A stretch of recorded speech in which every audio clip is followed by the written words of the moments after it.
You thought I was going, didn't you?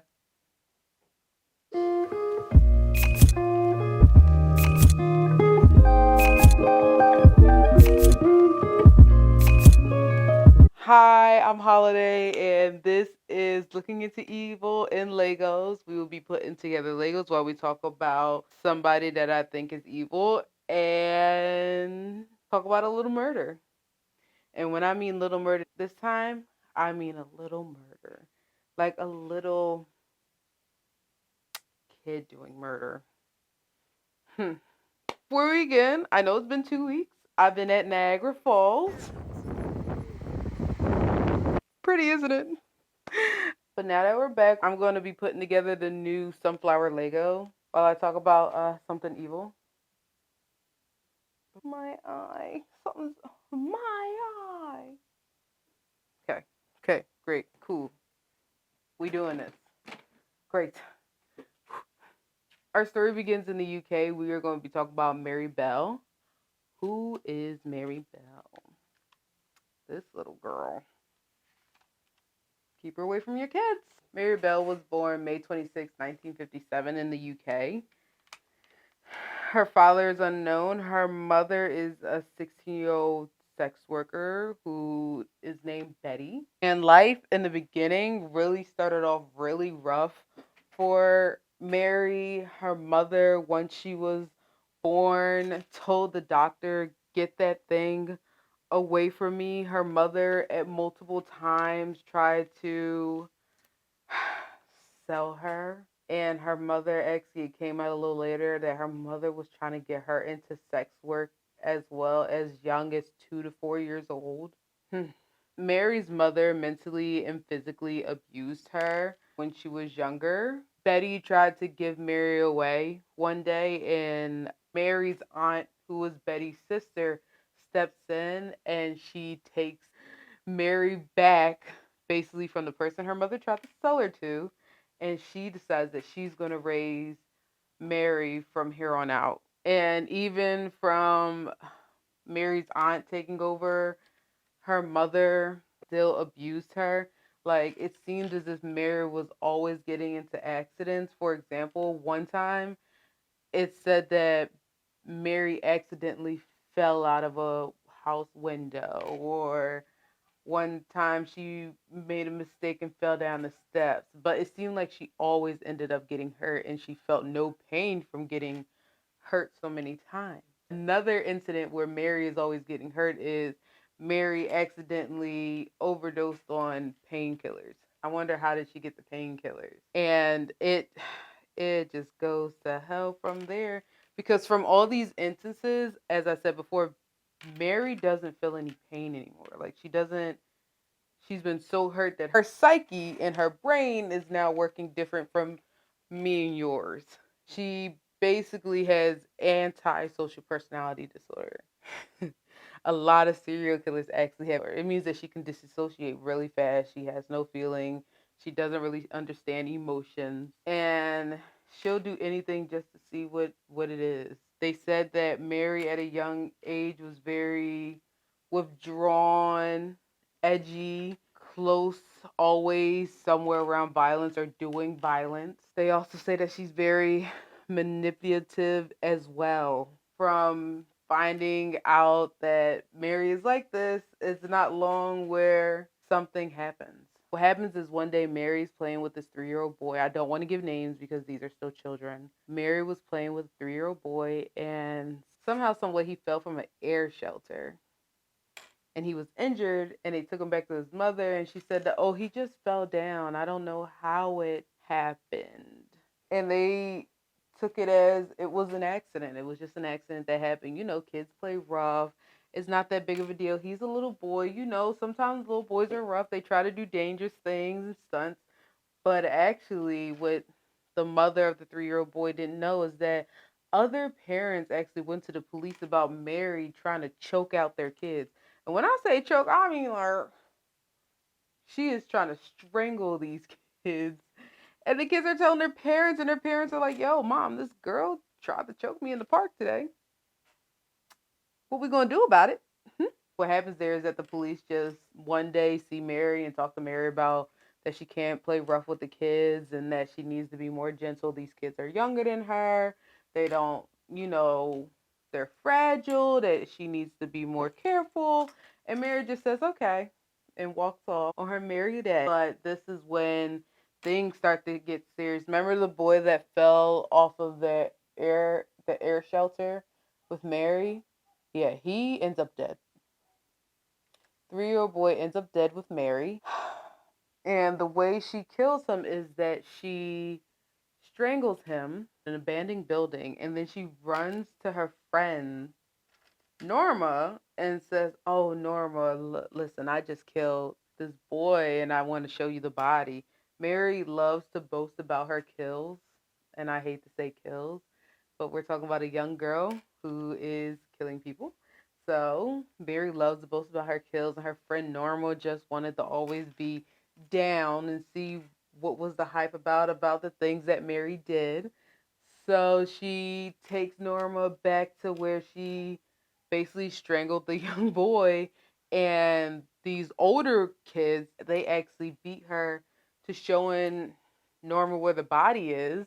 They find it and they report that the young boy is dead. And when they found his body, they reported it to the police. And when were taken to the body, they were baffled because on the young boy there was only a little blood and saliva, so they didn't understand how he died until they started looking around the abandoned building. They saw a bottle of pills nearby, so they assumed that he overdosed on the pills.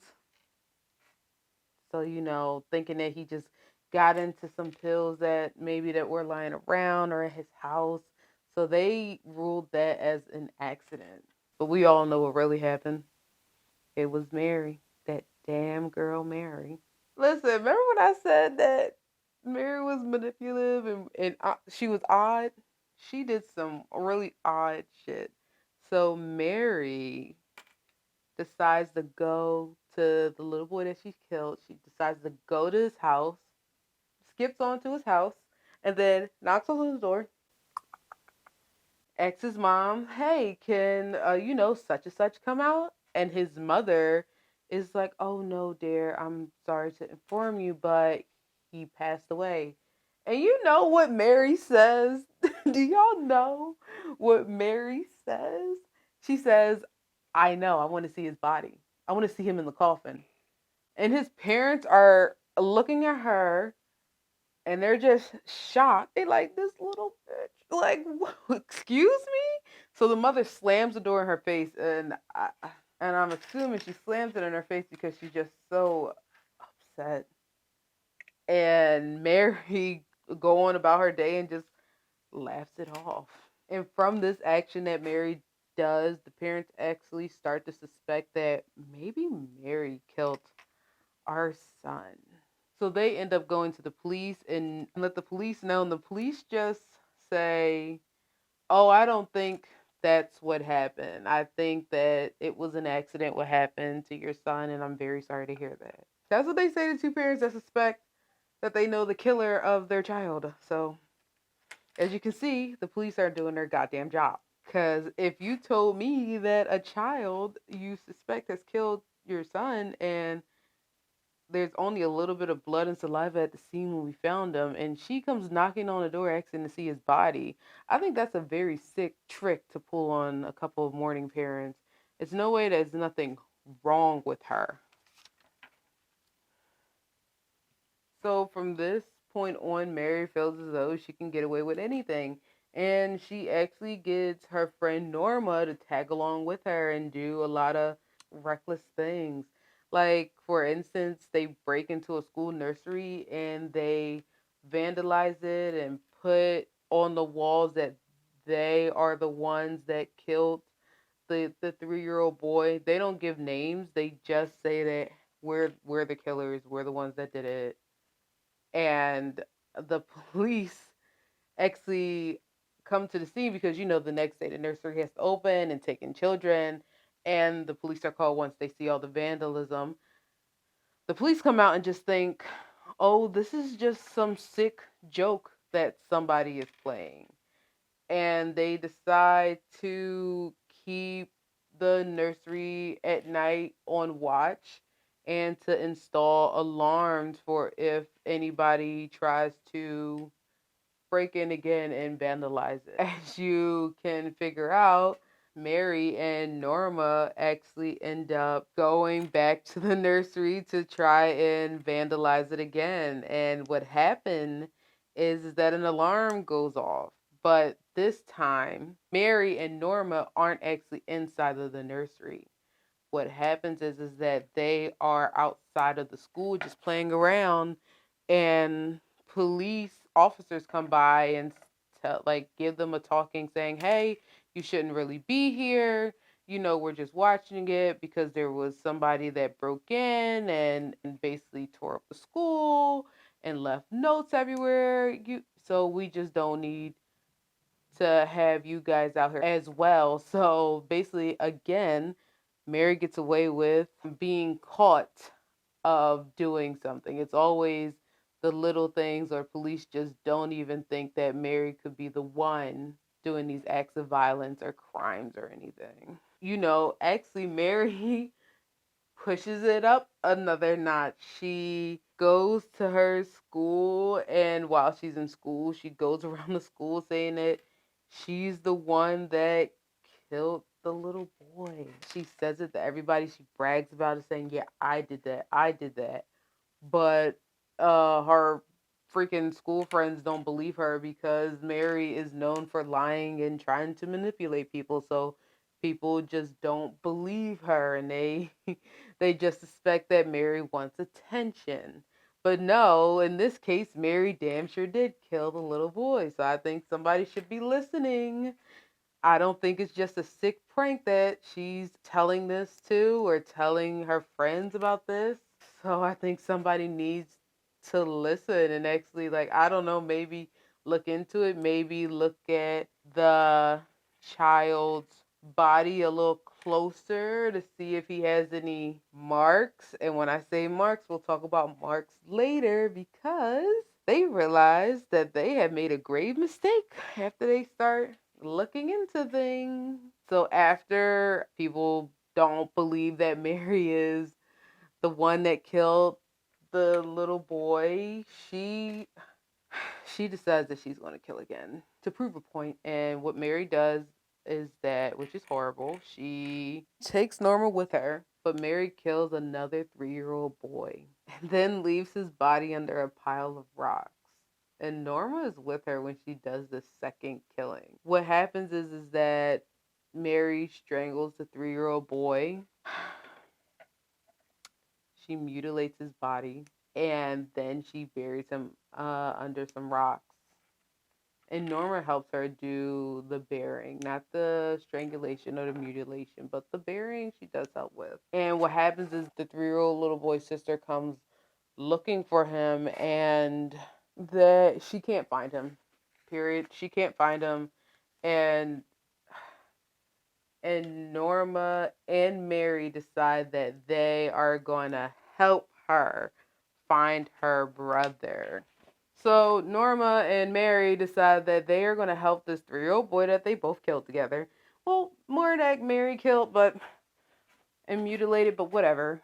They decide that they're going to help this little boy's sister look for him, and they help look, and Mary is, I hate to say it, she's a bitch. And she tells the sister, oh, he's over there in those pile of rocks. Why don't you go look and see if he is? And Norma looks at Mary and she's like, no, he can't be there. Mary, don't be silly. You know he's not over there, girl. Stop lying. Stop lying like you don't think we're going to get in trouble for killing this little boy. Stop lying. Stop lying. So, and the sister believes Norma and says, yeah, why would he be over there in a pile of rocks, Mary? And Mary's like, I don't know, maybe, I don't know. After a while, the boy's body is found, and the neighborhood starts to freak out, because now that's not one, but that's 2 boys are dead, and now and they don't have any answers. And it's starting to freak everybody out because, everybody has kids, or people are worried that what if this is somebody in the neighborhood that's taking children and harming them, and And now we have to put a curfew out. Now we have to make sure our kids are together. They can't go outside alone. It just adds to everything that's going on. And the crazy thing is that not an adult that's doing the killing. It's somebody and and who you think you could trust. I guess you think you can trust other little kids, or you think other little kids are pure, and you just can't do that because it's Mary killing the kids. It's Mary. This is crazy. She's killing the kids. This is where things start to wrap up a little bit. So what happened is that with the second boy's body, what happens is that the coroner is going through the young boy's body, and they notice that the marks on the young 3-year-old boy aren't, they don't have a lot of force behind them. They are made by basically little hands, like children's hands. So now the investigators, the police, are trying to figure out who did it and that it's a kid. So they have to actually start going around questioning children about if they murdered this 3-year-old boy. Like, I think it's crazy because they actually say in the coroner's report is that when they received the body, his body was too cold for any marks to show up. So remember when I talked about marks, this is where it comes into play. What happens is they let the little boy's body get a little warm and come to room temperature, and marks start to appear on his body, on his neck, and on his chest, and where he was mutilated. And his body was carved the letter M. They get to Norma and Mary, and they realize that their interviews are strange.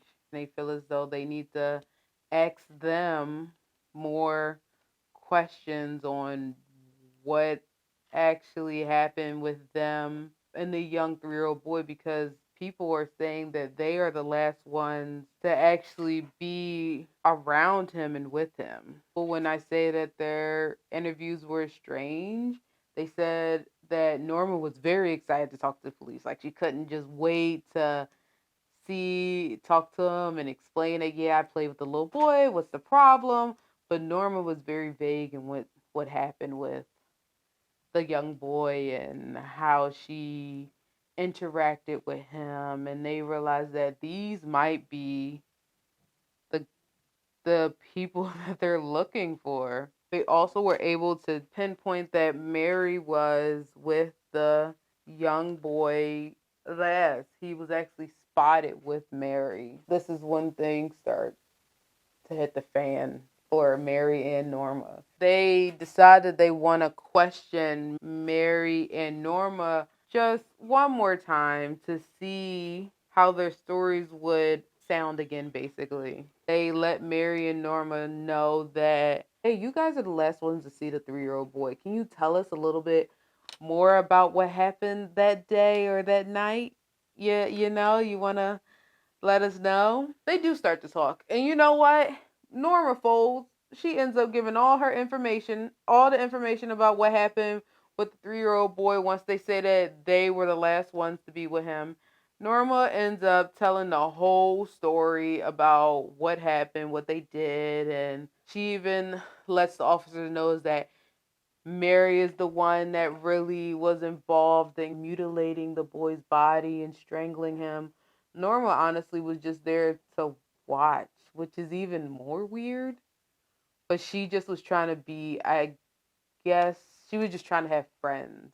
And once they talk to Mary, Mary is quiet. She doesn't really say anything until they tell her that Norma basically gave up all the information that they needed and they just want to know her side. Mary honestly still try to stick to her guns and says that I wasn't with him and that I saw him with an older boy that had a pair of scissors. From hearing that Mary talked about a pair of scissors and an older boy, they're shocked because they never mentioned that in the news or anything that the 3-year-old boy was mutilated. So why would she randomly bring up a pair of scissors that was being carried by an older boy with a young boy. That seems odd. How would she know that, right? Once police bring this to Mary's attention, they let her know that, hey, we didn't say anything about a pair of scissors. We didn't even say that the boy was cut. How did you know about to say anything about a pair of scissors?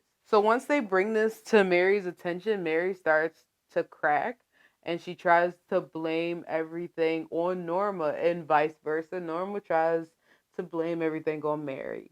And at the end of the day, they're not sure who is telling the truth, so they charge both girls with murder. Yikes. And let's be honest, we know that Norma didn't have anything to do with the first murder, and we know that she basically was being manipulated by Mary in the second one as well, so she just stood there and watched. So Norma was acquitted of the murder charges, but prosecutors went after Mary pretty damn hard. They said that Mary killed for pleasure, that she wanted to see what would happen. It wasn't an accident when she did what she did to the two boys. The press at the time when all this was going on said that Mary was born evil. Doesn't really sound like Mary was born evil, because if we go back to the beginning, Mary was abused by her mother, pills, being pushed out a window. But I mean, it doesn't give her the right to harm other people. So I think she was made into something evil. I don't believe that she was born evil. And during the trial, Mary is found guilty. She's found guilty, and she is not sentenced to prison. She's sentenced to a mental hospital that she's going to stay in until whenever a judge sees fit that she can be released. What the judge actually says is that Mary is sentenced till Her Majesty's pleasure, which means that she is sentenced until another judge comes across her case, which can be 2 years or 30 years from now, and she will be released if a judge says it's okay. The judge also lets Mary know that she's an evil person and that she's dangerous. I mean, after you kill two kids and mutilate a body, I mean, you're kind of dangerous, sis. But later on, Mary is released in 1980, and she's released on a strict probation. They actually end up changing Mary's name to something else, which we can't find because she's now in witness protection. And a lot of people are very upset about this because they changed Mary's name and basically moved her out of the, not the country, but of the city she lived in to another one so she could start over and have a new life, and that I guess she could have a shot at having a normal life. But let's be real, the two children that she killed won't have a normal life. They can't be brought back. And the victim's parents feel that Mary should be locked away forever. And I agree on that too, because if she was a dangerous person when she was a young kid, is she not a dangerous person now? Are you saying as long as she's been instituted that she's not dangerous now? There's no damn way. But you know what? Crazy thing is, Mary has, after this, she has kind of a normal life. She gets married, she has a daughter, but she does have to move frequently because people end up finding out who she is and what she did when she was younger. So then it makes people very uneasy about her staying with them, which is fair because you killed two kids when you were little. What makes me think that you won't kill again? Hmm? Come on. So that is our story for this week. I really hope you guys enjoyed it. Please don't forget to like, comment, and subscribe. Oh, also I will put a link in the description of where you can get these beautiful Lego flowers. Hope to see you guys next time. Bye. Ever since the day that you